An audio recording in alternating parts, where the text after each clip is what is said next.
what is the source of your story? Yeah, that does seem to be what the majority of the speculation is back in Pakistan around this story. But I can't say much more than what was in our article. This was a source from the Pakistani military who shared the document with us. We through a variety of different means, checked the contents, the substance, and the kind of markings of the document in order to make sure that this was authentic and something that we could, something that we could publish with confidence. And the other thing that we did is that and this is unusual in our reporting, we also specified who was not our source. And we wanted to make clear that our source was not Imran Khan, was not anybody in his circle, and was not any civilian functionary in the Pakistani government. Ryan, critics would say that your story is a single source story. There is only one person who you believe that has contacted you, or you contacted them. We don't know anything. Were you already working on this story, or just one fine morning somebody contacted you and be like, we want to give you the story, and why don't you publish it? How did it happen? And did you make sure that this one person, because as far as I know, it's a single source story, did you check with the government, their part on this? So as you may know, I interviewed Chairman Khan former Prime Minister Khan back in, I believe, in early June for my podcast, Deconstructed, and my show Counterpoints, or our show Counterpoints. I co-hosted. And after that, and as we were continuing to work on stories related to the crisis in Pakistan, a source contacted us, and then we did the type of due diligence that journalists do around documents. And so it would be fair to say that it was initially in a single source that reached out, but when you have a document that you can then cross-check against other elements and other ways of understanding whether or not this person is who they are, is who they say they are, would be in a position to be able to have access to a document like this, and on and on. And so we felt by the end extremely confident in our reporting, and it has been subsequently borne out as authentic. That your story published on August 9th. Imran Khan was arrested on August 5th. It's about like a 4-day difference. So I'm sure that you've been working on the story way before August 5th. Were you ever contacted by, or you were in contact with Imran Khan or any of his leadership, any of the party leadership regarding this cipher? Right. No, and in fact, even when I set up the interview with Imran Khan previously, I wasn't directly in contact with him. I was in contact with people around him. The only contact I had with him was during that interview, which we published, which is on air.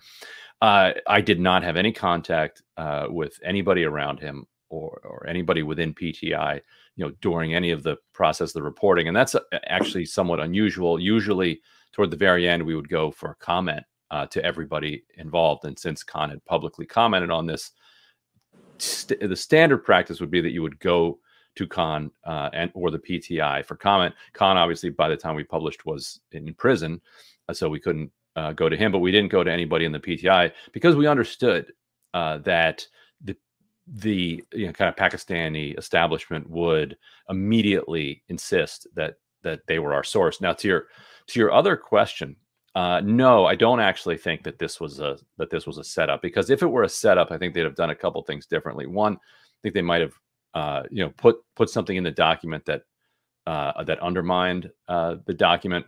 I think they would have given us the same copy that Khan had access to, and then asked us to publish that copy so that they would have a slam dunk case. This is not the same copy that Khan had? I don't want to comment on what copy we have, but the source would have given us the same copy that Khan had, and they would have asked us to publish the copy of it so that you could then link them directly. Now, about the cable, the document the cipher, the document that you have printed, that you got the copy and all that. What we have heard, and I think you have mentioned in the story too, in your story, that it has much toned down by Asad Majid, the ambassador. The real conversation was much more aggressive by the U.S. Either basically it's like a 9/11, right after the 9/11, when they called Pervez Musharraf that either you're with us or you're against us, you know. So was it the same kind of tone that they have used? Either you remove Imran Khan through the vote of no confidence and he's not there anymore, or we're going to take action against him. So do you what we do know, yeah. Well, I mean, what we do know is that the ambassador in his assessment did not leave any room for interpretation or any gray area. That his assessment, which people can read at the bottom of the cable, which is published at theintercept.com, is that Lou was speaking out of turn, and that they ought to consider a démarche, you know, from the Pakistani government to the United States to officially complain that this was out of turn, that this had gone far beyond kind of normal diplomatic back and forth. And so I think that if you look at that assessment and read between the lines of it, but you know, even the language that is quoted in the document is pretty direct. Like, people call it diplomatic, but it's not. You're not really couching what you're saying, you know, behind much diplomatic ease when you say, you know, if the no confidence vote succeeds, all will be forgiven. Like, that's pretty clear. Like, that you don't need kind of to have gone to Georgetown for foreign relations to interpret, you know, what he's trying to say there. If there is an investigation on Saifer, who do you think from the Pakistani side would be responsible, or there won't be any?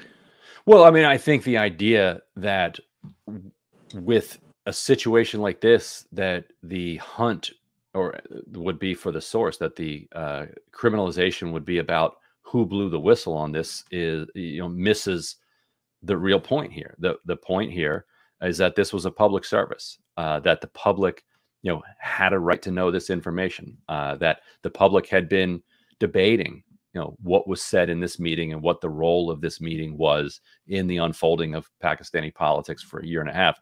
A democracy deserves to have an informed, kind of democratic public. And so, you know, I think the person who shared this document is a public servant and somebody who deserves public praise, not prosecution.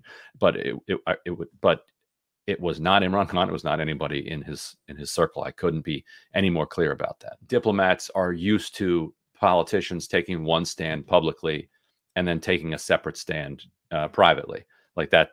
You know, the United States has that arrangement with a lot of leaders and a lot of governments around the world, that we're going to do X, but you're going to tell the public that we're not doing X. Like, that's fairly normal. Now, if the State Department believed that he meant what he said, and if that belief was strengthened by his, what they called, quote unquote, aggressive neutrality between Russia and Ukraine, then you could see how those things would then end up being linked up, and they would increasingly see Khan as somebody who's not willing to kind of take orders from Washington. And so there was also, and we write about this in the article, a critical hearing in the United States Senate in early March of 2022, where Chris Van Hollen, a Democratic senator from Maryland, who is one of the most kind of well-respected foreign voices on foreign policy in the Senate, particularly if you're somebody in the State Department. Van Hollen knows what he's talking about. He was a former staffer on the Senate Foreign Relations Committee.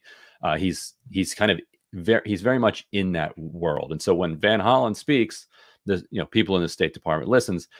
And Van Hollen really called Don Liu onto the carpet and said, you are here, complaining. You've complained that Imran Khan is not supporting Ukraine policy, but isn't it your job as a diplomat to speak to somebody in Pakistan ahead of time that if this is so important to us, that we ought to be, aggressively, using our powers of diplomacy in order to try to get the thing that we want out of the government. So why was the State Department not even bothering to talk to Pakistan? And so this was a very public kind of berating that Liu took from Van Hollen, and then it was only a few days later that this luncheon meeting happens, and you could sort of see kind of Liu kind of taking out the beating that he took on the Pakistani ambassador.